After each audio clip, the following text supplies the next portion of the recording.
The remains of the last slave ship that came to America have been found. The schooner Clotilda brought 110 Africans to U.S. shores in 1860, decades after it was illegal to import slaves into the country. Those slaves were the last of an estimated 389,000 Africans delivered into bondage in mainland America from the early 1600s to 1860. The wreckage of the boat was found in Alabama's Mobile River. Megan Thompson has been reporting on the search, the history, and the meaning of it for those slaves' descendants. Here's her latest report. We are at the upper end of Mobile Bay. This is the route that Clotilda took on its illegal voyage to bring people here to Alabama to enslave them.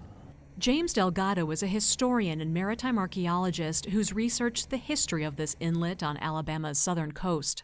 Delgado says Mobile Bay has been an important place for trade for centuries. The trade that ultimately changes everything is cotton.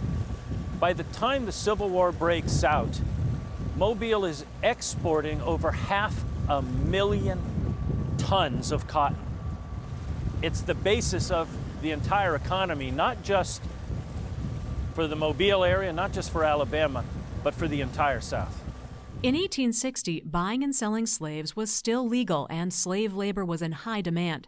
But importing slaves had been illegal for more than 50 years. A wealthy Mobile landowner named Timothy Maher made a bet he could pull off an illegal run to Africa, where slaves were much cheaper than in America.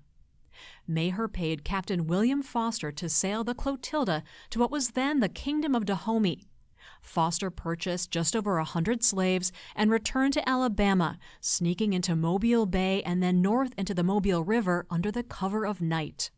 The next part of the story, and we don't know much about it other than a few carefully chosen words by the perpetrators.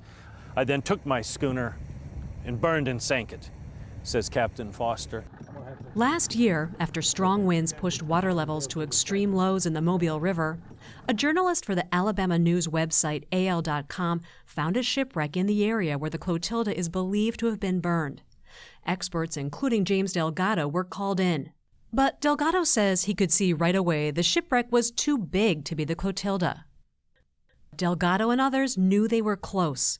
The Alabama Historical Commission continued to team up with Delgado's company called Search Inc., the National Geographic Society, the Smithsonian Institution, and the Slave Wrecks Project to do a full-scale assessment of a section of the Mobile River. They found a better candidate beneath the muddy waters, as seen in this video from National Geographic. There's one target in particular that stands out. It's roughly the same size as Clotilda. 86 feet long and 23 feet wide, according to its registration documents. Frames of oak, as well as planks of southern yellow pine. Fasteners all made of iron. We haven't seen a single fastener yet made of copper or brass. We've got a ship of the right size in what we think is the right place. At this stage, where we're at, this could be Clotilda. Yesterday, the team announced they had found the Clotilda.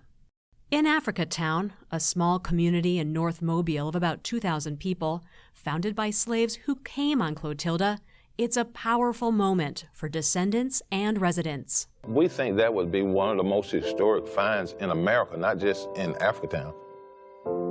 The whole story becomes life and becomes true. People will get excited about the community, to rebuild it, to give it its prominence. And we'll have the proof that we need to know that we was part of the history of Mobile. We need to tell it, we need to share it, we need to expose it to the world. For the PBS NewsHour, I'm Megan Thompson. And our thanks again to Megan Thompson from NewsHour Weekend for that report.